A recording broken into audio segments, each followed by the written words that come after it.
Bienvenue. Aujourd'hui, on va parler de gaz naturel liquéfié, le GNL. Et quand on parle de GNL, on pense bien sûr à l'énergie, mais le vrai sujet, le point absolument critique, c'est sa température. Et c'est là-dessus qu'on va se concentrer, moins 162 degrés Celsius. Moins 162 degrés. Ce n'est pas juste un chiffre.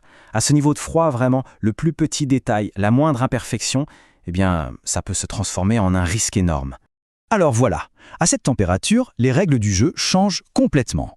Dans cette analyse, on va aller droit au but. On va voir ensemble un guide de terrain vraiment pratique. L'objectif, comprendre ce qui se passe à ces températures, repérer les erreurs qu'on voit tout le temps et surtout avoir une méthode d'inspection simple et rapide.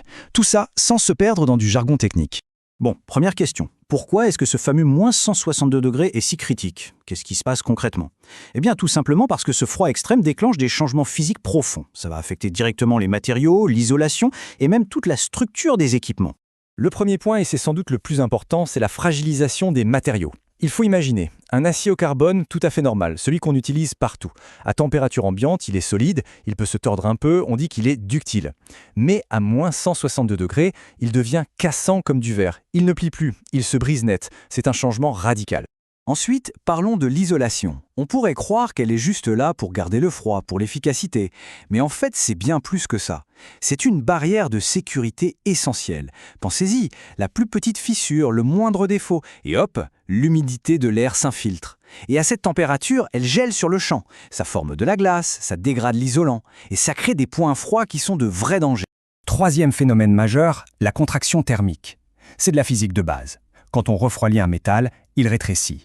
Mais à l'échelle d'une installation GNL, avec des centaines de mètres de tuyauterie, ce rétrécissement n'est plus anecdotique. Ça génère des forces absolument colossales.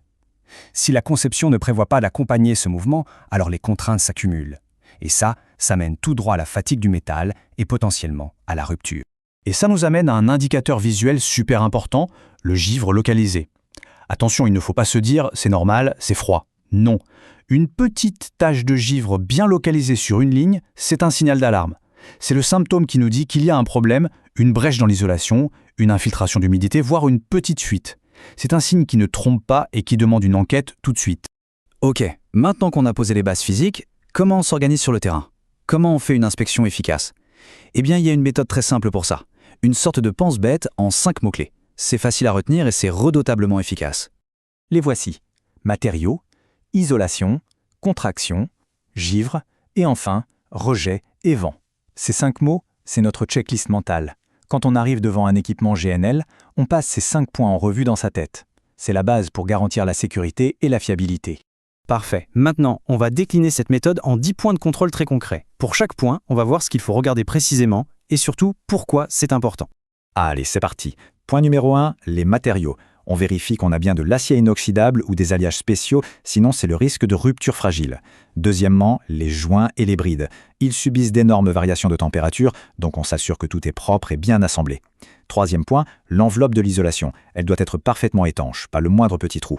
Quatrièmement, le fameux givre localisé. Si on voit une tache blanche, c'est une alerte de priorité haute. Ça veut dire qu'il y a un défaut juste là. Et enfin, point 5, la condensation anormale. Une flaque d'eau à côté d'un support par exemple, ça peut être le signe d'un pont thermique, d'un transfert de froid, là où il ne devrait pas y en avoir. On continue. 6e point, les supports et les ancrages. La tuyauterie doit pouvoir bouger, glisser un peu pour absorber la contraction. Il faut vérifier qu'elle a l'espace pour le faire. 7. Les petites tuyauteries. Elles sont souvent plus fragiles et sensibles aux vibrations, donc on vérifie qu'elles sont bien arrimées. 8e point, vital, les soupapes de sécurité. Il faut s'assurer que rien n'obstrue leur sortie. En cas de surpression, elles doivent pouvoir fonctionner librement. 9. La protection des personnes. Des barrières physiques, des panneaux d'avertissement. C'est indispensable pour éviter les brûlures par le froid. Et enfin, le 10e point, peut-être l'un des plus importants, le contrôle après maintenance. La plupart des problèmes apparaissent juste après une intervention. C'est un réflexe à avoir. Allez, pour être sûr que tout est bien clair, on va faire un petit test rapide. 3 questions simples pour vérifier les points essentiels. Première question. On voit une petite zone de givre bien définie sur une tuyauterie. Est-ce que c'est normal? La réponse, c'est un grand non. C'est tout sauf normal. Ce givre, c'est le signal visuel d'un défaut. Il faut agir et vite. Deuxième question. Pourquoi est-ce qu'on insiste autant sur les supports de tuyauterie en cryogénie?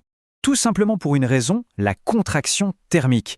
Les supports sont là pour guider et permettre le mouvement de la tuyauterie quand elle rétrécit avec le froid. Sans ça, des contraintes immenses s'accumuleraient et finiraient par l'endommager. Et dernière question, une question de méthode. Une équipe vient de terminer une intervention de maintenance. Quel est le premier réflexe à avoir juste après?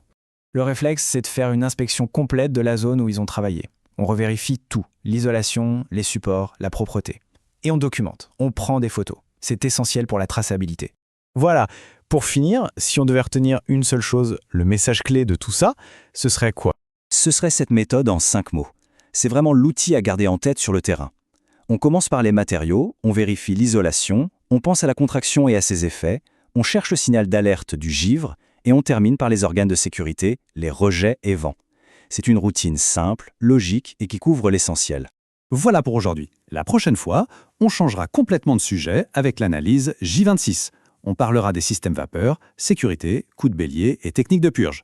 Merci et à très bientôt.